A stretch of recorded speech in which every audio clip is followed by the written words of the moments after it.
Yes, good morning, everyone. And today we are going to start our first class, which is there. Okay, so which is nothing but the fundamentals of AC. Okay, so I'm going to share my screen now. We are going to start with module number one, that is today's class. It is entirely that we are dealing with module number one, that is AC fundamentals. Okay, so that is one thing that you need to keep in mind, and we need to see to it that why is AC important, first thing. And we are going to start it from our simple physics. Okay, so we are going to start with a basic concept which is related as simple harmonic motion. Next one, we are going to deal with certain examples where simple harmonic motions is related, and later on we are going to have a bit of understanding. Okay, so assuming that you know a bit of laws, whatever that has been governing it, whatever it is behind it, and later we are going to discuss about certain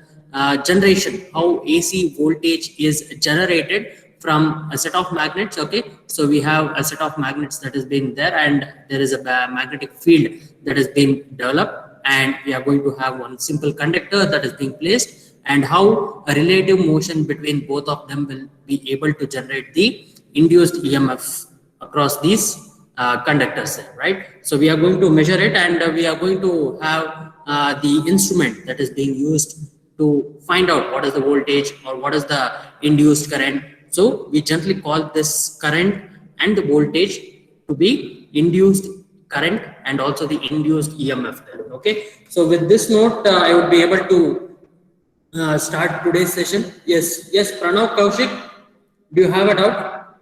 Sir, sorry, sir, by mistake.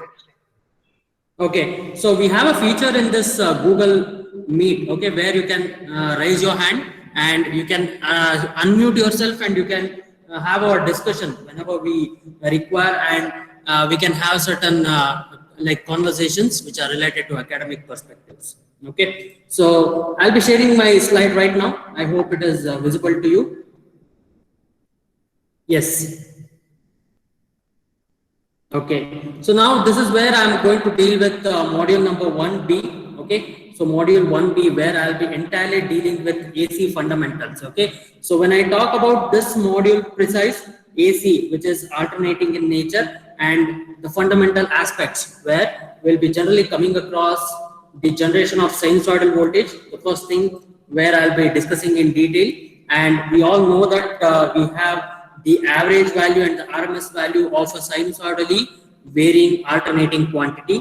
Next, I have the phasor representation of alternating quantities. Next, two important definitions, that is form factor and peak factor of a sinusoidally alternating quantity there. Okay, so these are a few concepts. Okay, so these are the few contents that I'm going to discuss in detail with respect to AC fundamentals. Okay, so this is AC fundamentals, where I'm going to discuss all these four concepts and the numerical problems related to it. Okay, so I'm going to discuss in detail here. So let us begin today's session with a bit of understanding of how sinusoidal voltage is being generated. Okay, yes, so if you look at this two figures what I have posted here. So first one is the simple harmonic motion. Just a moment.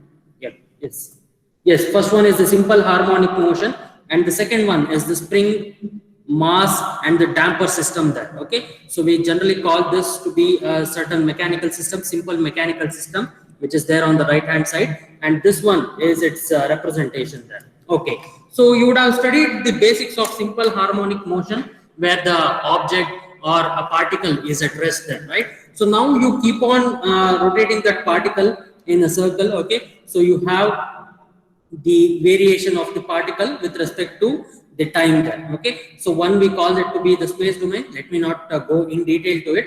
I'm only concerned with respect to the time domain, whatever I have listed here.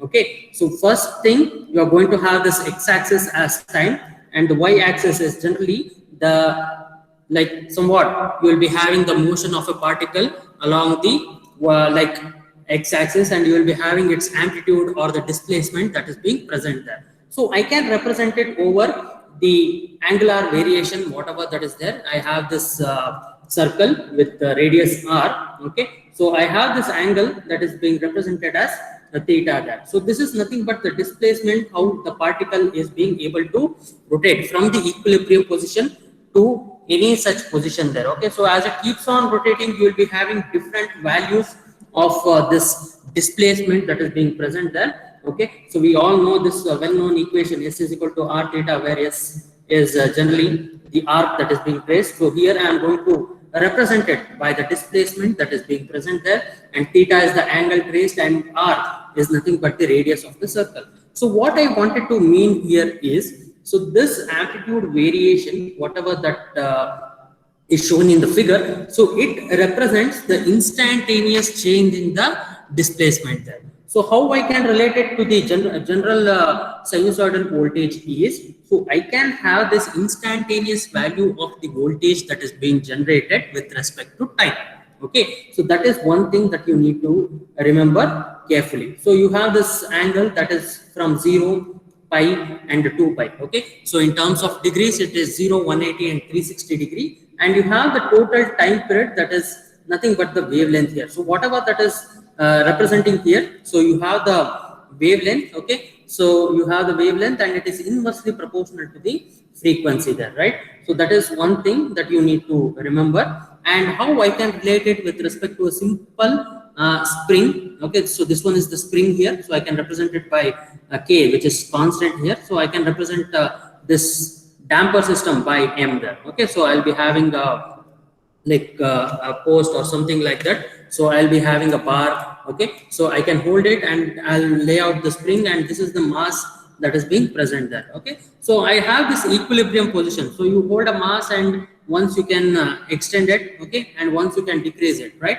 So depending on the position that is there, so you will be having it to reach the highest position with the maximum positive displacement, and it reaches lowest possible displacement, okay, with the maximum negative displacement here. So what it means here, it traces a path somewhat like a sinusoidal representation. So this is how it is called as the sinusoidal wave there. So why it is not called as cosine wave or cosine voltage? Okay, so why we generally call it to be a sinusoidal wave is, so based on the trigonometric function that is present there as sine. Okay, so as soon as it changes its displacement instantaneously, so it traces the trigonometric function that is sinusoidal. So that's the reason why we generally call it to be in terms of sine wave. Okay, so this is one thing that you need to remember. So generation of sinusoidal voltage, so how I can relate it with respect to the simple harmonic motion here. Okay, coming back to our simple introduction aspects here. So now I have a set of magnets. Okay, so I will be having the magnetic lines of force, a simple bar magnet if I want to write it. Just a moment. So simple bar magnet if I want to write it. Okay, so I'll be having north and the south poles. Okay, so I'll be having the magnetic lines of force that has been originating. Okay, so whatever the strength of the magnet is present. Okay, so it depends on the strength of the magnet also, where I can have this representation of the magnetic lines of force there. Okay, so now I have a simple thing that I need to ask. So can anyone tell me what is the major difference between the electric circuit and the magnetic circuit? Magnetic field forms loops. Yes. Electric lines do not form loops, closed loops. Okay, so we say that we have this electric circuit there, right? So this electric circuit, whatever that is there, so you will be having a simple voltage source. This is a DC source, and you have one resistor or a bulb, and this forms the electric circuit there. So now if I can have an analogous which has been relating this voltage and voltage, that is nothing but the electric circuit, sorry, and also this magnetic circuit, I'll be having the electric current which is being generated from this electric circuit there. So which is from this voltage source. So how I can generate this magnetic flux? It is by the magnetomotive force that is being developed. Okay, so you will be calling it as magnetomotive force in case of this magnetic circuit there. Okay, so this closed path. Okay, so when I say this is a closed path, here also you will be having the electric current I, which is said to be in closed path itself. So you don't have any path of the current, any like it doesn't affect here. Okay, so what I wanted to mean here, I don't have a switch where I can turn on or turn off the circuit. Okay, so to generally make the current flow in the circuit or not. Okay, so I don't have any switch that is being present here. So that's the reason why I can have this entire flow of current in the circuit there. Okay, so where in terms of the magnetic lines of force, I can have this lines of magnetic flux which forms the closed loop. Don't think that only in magnetic circuit you will be having closed loop here. In electric circuit also. Okay, so you will be having the closed loop here. Okay, so that is one thing that you need to remember, and it is a simple electric circuit whatever I have written there. Okay, so now what makes interesting? Okay, so what makes interesting is, so you will be having this electromagnetic devices, okay, such as relays and electrical machines which are being present there. So that's the reason why I can have this electromagnetic devices generally works on the principle of, and I can have this electric machines and electromagnetic relays. So generally works on this principle here. So you have both the magnetic circuit, okay, so internal part of the circuit that is entirely magnetic in nature. So if I want to have the representation in terms of the circuit, so if I have a relay and I just energize it, so that will be in terms of the electric circuit there. Okay, so that is where most of the electrical machines, so either it might be a transformer, a DC motor, AC generator. Okay, so all those electrical machines operates on the principle of this magnetic circuit, that is the construction part there, and if I want to energize it, I need an electric circuit there. So what I mean here is, so this electric circuit forms a closed loop. Okay, so how I can represent it, I can have this electric circuit, and the magnetic circuit is one thing where you will be having the magnetic lines of force there. Okay, so why AC is considered to be important? So if I want to consider AC as an important, and one more thing is the economical aspect here. Okay, so let me write it here. So from the economical aspect point of view also, let me discuss. So I have a DC wave here. So I have over time, and I can write the y-axis to be the DC voltage or the current. Okay, so voltage or the current, and I have this DC voltage irrespective of the time. Okay, irrespective of the value of time, I have this DC voltage, say I'll be giving some 10 volts. Okay, so even though if you keep for 10 minutes, 20 minutes, 25, 28, 30 minutes, okay, and so on. So irrespective of the time that is there, so there is no change in the value of this magnitude. So it remains constant. But in terms of AC, so it is said to be fluctuating, or it is said to be alternating. Okay, so whatever the frequency, have you come across the term frequency in your house? What is the frequency that is listed out there in your appliance?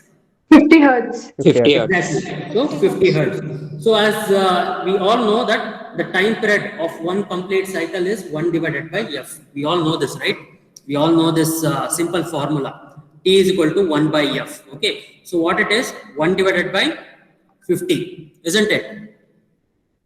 Hope you know this, right? So capital T is equal to 1 divided by f. If you have gone across a simple harmonic motion, so you would say that the total time period for one complete cycle would be equal to 1 divided by f. So that is equal to 1 divided by 50 hertz. What is the time period here? 1 divided by 50. What is the value? 0.2.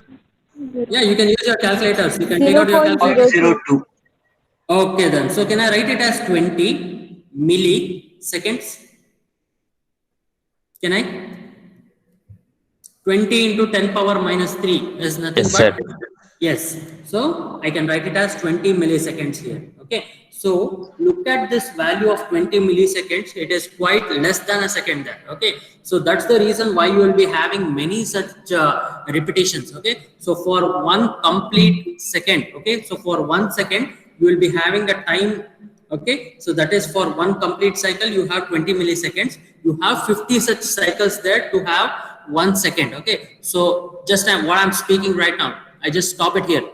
So you have 50 such waves like that in 1 complete second there. So that is what you mean by the time period. So this time period is defined as 20 milliseconds for 1 complete cycle. Okay, so this is the simple basic aspects here. Okay, so coming back to why AC is important. So I have this DC voltage. Okay, so it is generally a constant in nature, and most of the electrical machines that you use either in generation side or in your industrial purpose, okay, generally employs AC there. Okay, so you have the sinusoidal voltage. So how it has been generated, you have a set of coils. Okay, so in terms of the magnetic field, so you might able to have a set of magnets, okay, so which generally has the revolving magnetic field, okay, so which is capable of doing more work. Okay, so when I talk about the economic aspects, as an like industry person or a company person, I need an increase in the value of work there, right?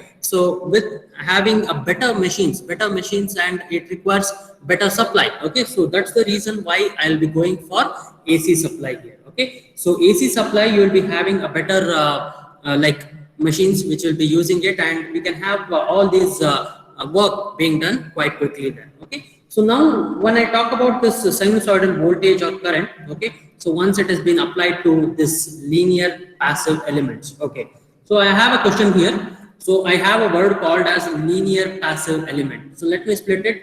So what is a linear element?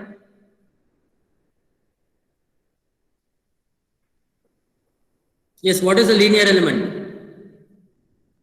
Linear. How do you define the term linear then? What is linearity?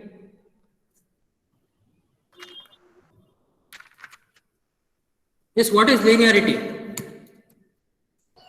Maybe the one that is connected in series.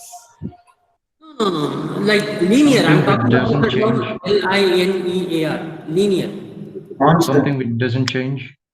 Yeah, yes, quite close here. So let me tell you right now. Okay, so I have a simple, like, let me go for the mathematical analysis here. So I have a time t, okay, and I have the voltage here. So as soon as I keep on increasing, okay, so one complete factor, like time goes on increasing, voltage also keeps on increasing. So it is directly proportional to the time here. So what I can say here is voltage is directly proportional to time. So in the graph that I am representing, or else you will be having another parameter where appropriate increase in the value of one parameter results in a direct increase in the other parameter there. So yeah, as soon as I keep on increasing the value of voltage, the value of current also keeps on increasing. Okay, so its ratio will be 1 by r, that is nothing but the slope there. Okay, so when I talk about the term linear here, I'll be having this appropriate increase in the value of voltage which results in the value of current then. Okay, so that is applicable only in case of the sinusoidal voltage or the current. Okay, so what do you mean by passive element? A linear passive element. You would have studied in your like basics of physics. You have active elements and passive elements. Okay. Passive.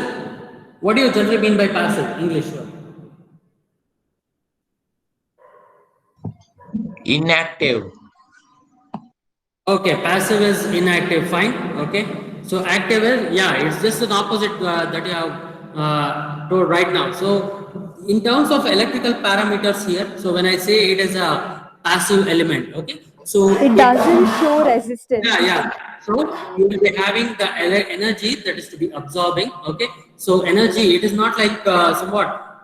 It is where you will be having a simple resistor here. So it will be absorbing the energy from the energy donor here. Okay. So I call this to be the energy donor or the active element. So EMF is said to be an active element here, and this one, the resistor, is said to be a passive element here. So which doesn't have energy on its own. Okay, so that is the reason why it is called as a passive element. Okay, so where you'll be having this sinusoidal voltage or the current that has been applied to the linear passive elements, and the applied like the voltage or the current that has been established here. Okay, so this is also be in sinusoidal in nature. Okay, so that is one thing that you need to remember. As I already told you, and most of the electric motors that is generally used in industries or companies there. So you will be having this nature, okay, so where AC is being applied, so either it might be a single phase or a three phase that is used, okay. So now if I want to use a transformer, so it enables the bulk power transmission. In case of DC, you will be having quite a bit of losses, okay, and AC also you will be having losses. But when you say economical, okay, when you say it is economical, you will be having the operation of transformer which enables the bulk power transmission at high voltages over a long distance there, okay. So you have some 300 to 400 kilometers, okay. So you will be having a transformer which will be able to step up the voltage when it is needs to be transmitted, and which when it is to be supplied to your residential purpose or industrial purpose, so it will be able to step down, okay. So you will be having certain operation of the transformer. Again, you will be having the AC nature of it, why it is said to be important. So these are quite important points here. So you will be having this coils which is generally being designed, okay. So all these coils, so will be like most of it would be in the part of like mutual induction process there. So all the machines, okay, so it might be AC generators, okay, and AC motors which will be using it. So all these things will be having the magnetic field as the major criteria, okay. So this is what we are going to do here, and that was the simple basics why we need to do it, and starting from the simple harmonic motion and so on, okay. So let me stop here for a while. I think someone is trying to get in.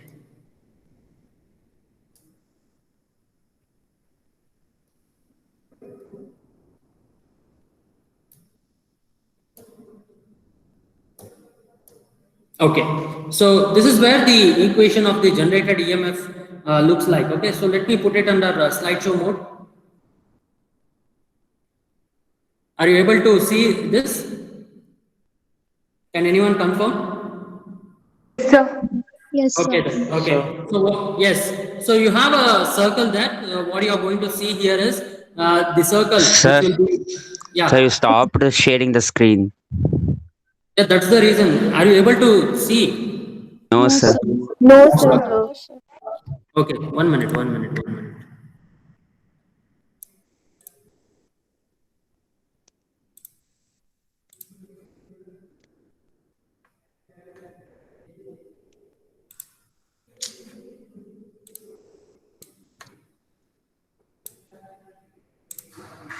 Okay, is it visible now? No, sir. Ah, yes, sir. Yes, sir. Yes, sir. Okay, thank you. So this is where the equation of the generated EMF would look like, okay. So you have this simple like the circle here. Let me write it. So you have this AC wave, okay. So we have this AC wave which needs to be generated, and you can have the circle aspect here, okay. So what I can write here, I can just write a circle here. So as soon as I place a simple conductor, so this is origin and this is the point A there. So as soon as the OA keeps on rotating the entire circle and it comes back there, so it will be one complete cycle. So this will be having a maximum value as it traces. This is OA, so OA dash new position, OA double dash, okay. So you will be having the motion of it, and what you can see here is you will be having the instantaneous nature of the voltage that is being generated. So I can call this one to be the instantaneous value. So instantaneous value of the voltage, that is small e, and the instantaneous value of current is written as small I, okay. So what is omega? So can anyone tell me? Omega is Angular frequency. The frequency. Very good, very good, very good. So omega is represented as angular frequency. Can anyone tell me its unit? Can anyone tell me its unit? It is radians per second. Yes, exactly. So it is radians per second then, okay. So I have this one complete cycle, whatever I have written here. So it is 2 pi here, okay. So half of the cycle, that is pi, okay. So this is quarter of a cycle, that is 90 degree. So at 90 degree, you will be having the peak value, and at 3 pi by 2, 270 degree, you will be having 3 pi by 2 at such value, the radians, and it is the negative peak then, Okay, so that is one thing where you can represent. So you can have this circle. I have already shared the PPT. You can play it in slideshow mode and you can see. So how the sinusoidal representation of the wave is being obtained there. Okay, so now let me come to this generation of sinusoidal voltage. Again, let me I need to go to this one, that is the whiteboard here.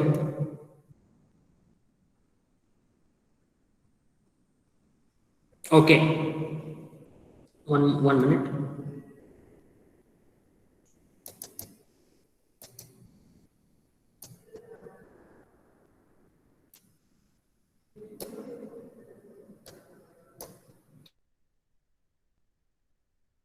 I think it is visible now. Now you have this whiteboard. Okay. Yes. So now, as I already told you, so we have two simple methods. Okay, where we can generate the alternating voltage. Okay. So alternating voltage, or we generally call it to be the induced voltage there. So alternating voltage, we can generate it by two methods there. So one is, first one, you have a magnet here. Okay, so we have the poles of the magnet, quite simple. Okay, one is by having the magnets at a stationary position, magnets at stationary, okay, stationary position. Okay, next one, you have the conductor. Okay, so I can take one conductor here for a simple analysis. Okay, so I can call this to be conductor A and B. So conductor at which position? Conductor at stationary position. Conductor at stationary position. Okay, so now I can have this magnets as the stationary position, and I have conductors to be rotating. Okay, so conductors is said to be in motion, or we can say it to be in rotation. So conductor at stationary position and magnets rotating. Okay, so magnets, that is rotating. Okay, so I have two certain instances where I will be having the magnets at stationary position and conductors being rotating, and the conductors at stationary position and magnets being rotating. Okay, so in both the cases, remember this, in both the cases I have the induced EMF or the alternating voltage that has been generated. Okay, so whenever you will be having the magnetic lines of force here, okay, if you understand the basic concepts of physics, so you will be having the magnetic lines of force that is being present there from north pole to south pole. So you will be having the conductor which cuts the magnetic lines of force here. Okay, recall your Faraday's laws. It would be quite easy for you to remember it. And if you say that whenever a conductor which is kept in a time varying magnetic field, okay, so as soon as the conductor cuts the magnetic lines of force, you will be having the EMF which is to be induced. So EMF, induced EMF, we know that, so it will be d phi by dt. So that is rate of change of flux, that is in the negative direction.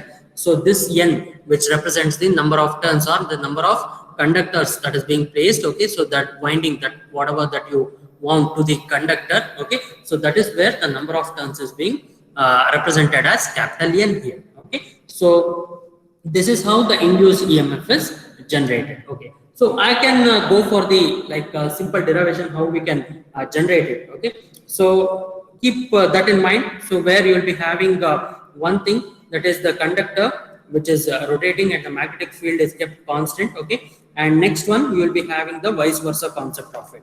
Okay, so in both the cases, remember, you will be having the magnetic line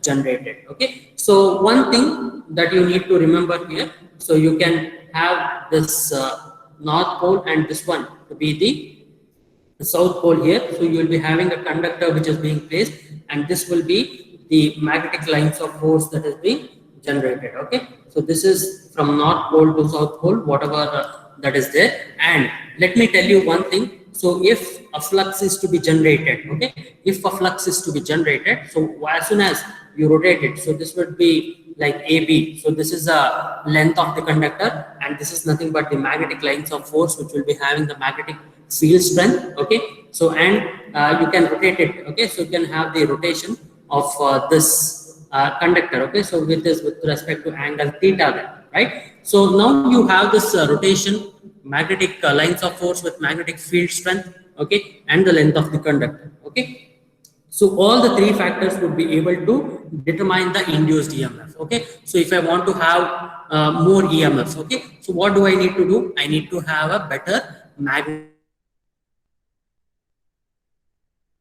and also the length of the conductor. Okay, so keeping all these constraints in mind, okay, so I need to design in such a way that I'll be getting the magnetic field, okay, so within the limit, and also the induced EMF to have the general limit there. Okay, so that is the reason why we need to keep all these parameters in mind, and then we have to decide it. Okay, so now if I want to have this flux, okay, and I have this flux, okay, so which is parallel and also the perpendicular. Okay, so this flux, which I can able to resolve it into two components, that is, okay, so I can have these two components here. One is the horizontal component and one is the vertical component. So what I wanted to mean here is, so this horizontal component, so this one, what I'm writing here is phi m sine omega t.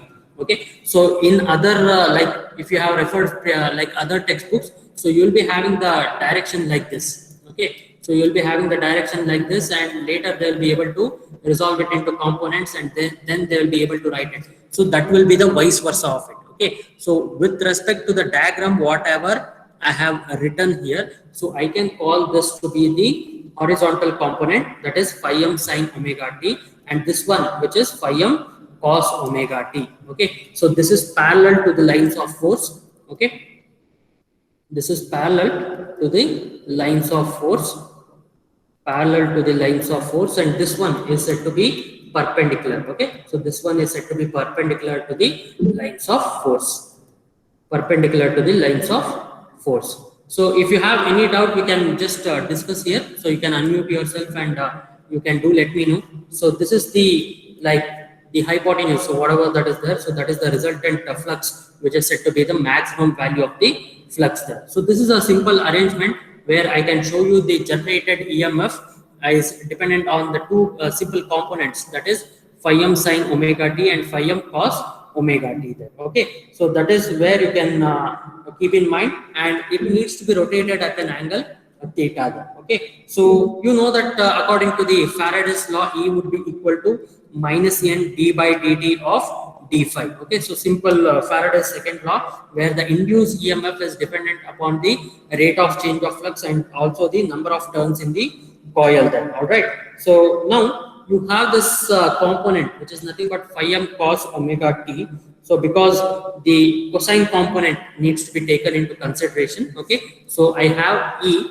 Why this cosine component? So E would be equal to minus n d by dt. So as soon as I able to rotate the components, okay, so that is where the component which is phi m cos omega t will be taken into consideration. So this component will be taken into consideration, that is d by dt of phi m cos omega t. Okay, so next E would be equal to, yes, what do you get by differentiating d by dt of phi m is said to be constant? Okay, so phi m is said to be constant. Yes, so next one, what minus sine omega Minus sine omega t into omega. exactly, very good, you are very good in your differentiation. Okay, so that would be n phi m into omega into sine omega t. Okay, so I have this component, which is the instantaneous value E. This one I have a component here, and this one it is varying sinusoidally. Okay, so what would be the value of omega t where E would be equal to n phi m into omega? What would be the value of omega t in radians? Pi by 2. Pi by 2. Okay, so when I give omega t as pi by 2, I'll be getting E will be equal to n phi m into omega. I can call this to be the maximum value of the voltage that is to be generated. Okay, so that's the reason why I can say E to be equal to Em sine omega t. Okay, so with respect to the values that is being changed with respect to omega t, you will be having the instantaneous value of the voltage that is being generated. Hope you are getting what I'm speaking here. So instantaneous value of the voltage that is being generated, that is E, that will be equal to Em sine omega t. Okay, so its value that would be E is equal to Em sine. Okay, so can anyone tell me omega how I can write it? Last concept. Yes, exactly. Very good. So 2 pi f into t. Another form. Yeah. 2 How I pi can by write it? t. Very good. 2 2 pi. pi by 2 into t. Okay. So these are the different forms where I can write this expression for the instantaneous value of the voltage that is to be generated there. Okay. So I can have one more thing, the simple one which you can remember, E is equal to Em sine theta, where theta will be in degrees there. Okay. So that is where I can have this function, and yes. Okay, so I can write this way, and this is how a simple angle where I can represent it. Okay, so what you are seeing right now in the slides is nothing but an angle in which the conductor is being placed, and this is the value of the instantaneous value of the voltage that is generated at certain angle instants. So 45, 90, 135, and so on. So this is the different steps. Okay, so where you can write it from A to B, B to C. So the angle that is placed from A to C is 90 degree. Okay, angle from A to D, that is 135 degree, and so on. If you can have the changes, that is where you can have the sinusoidally varying quantity there. Okay, so this was a bit of generation of the sinusoidal voltage there. Okay, so if you have any doubts which is to be related to the sinusoidal representation, I'll be able to answer to you right now. If you have any doubts, you can do let me know, and we can have our discussion to the topic that we had discussed today.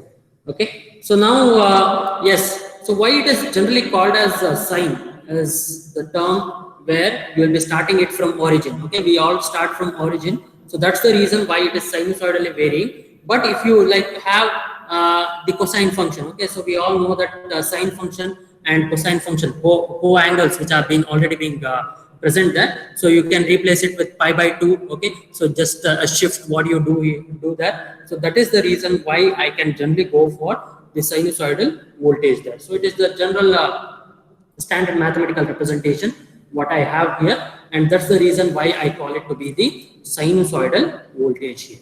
Okay, so that is why I call it to be the sinusoidal voltage representation, sinusoidal current representation. Okay, so in the similar manner, the current that is flowing in the circuit, which is sinusoidal, is written as the instantaneous value of current, that is Im sine omega t. Okay, so this is how I can write it as I is equal to Im sine omega t. Okay, so if I want to plot across omega t, okay, so across omega t, that would be in terms of 2 pi versus time t. So this would be the total time period, that is t is the total time period there, and this is the one complete cycle which is being presented. Okay, so that's the reason where Im is the maximum value of the current. Im is the maximum value of the current. Okay, so Im is said to be the maximum value of the current.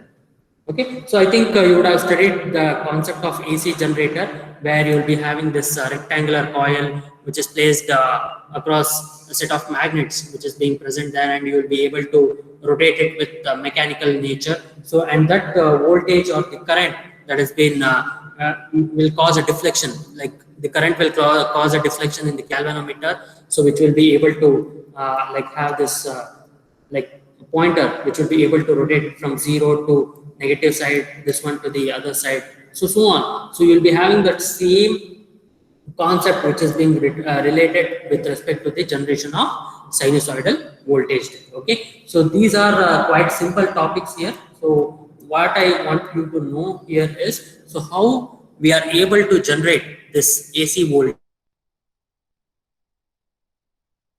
being present. There will be so once I need to have the rate of change of flux, and that will generate the induced EMF, which will generally being used for the purpose, like AC generator, and so on. Okay, so that is the reason why I call it to be the generation of sinusoidal voltage. Okay, so if you have any doubts, you can unmute yourself and you can ask any doubts which is related to the subject. And if you have any doubts, we can have a discussion right now, or else if you have any other concepts to be discussed, you can do let me know, and I can wait.